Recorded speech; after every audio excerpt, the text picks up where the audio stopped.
In the past, it was their remoteness that protected them. But once modern society reaches these isolated communities, it often becomes their curse.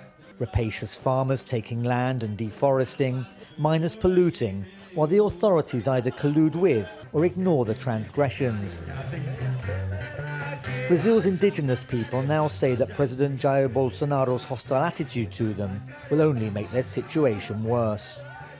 We indigenous people, if we do not keep our guard up, we will lose a lot. So we do not accept anything less than what is guaranteed in our constitution. If needed, we will fight to defend our rights since Bolsonaro does not respect us. Our meeting has three main themes: education, health and territory. We are putting the emphasis on territory because territory encompasses everything.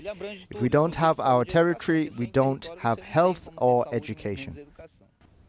The past 4 years have seen a 15% rise in the murder of indigenous activists across Brazil, with the killers rarely brought to justice. Brazil's indigenous communities have for long been struggling to protect their land and to maintain their languages and culture in the face of encroachment by industrialized society. But now they're fighting for their very survival.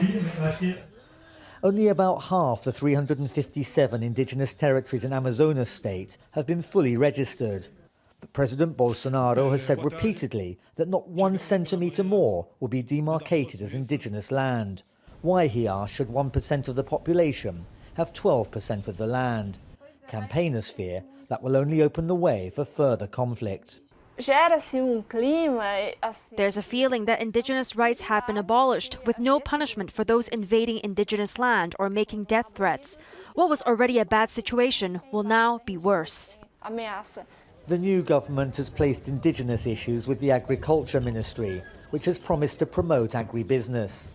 It's not what 80-year-old Neiji wants to see for future generations.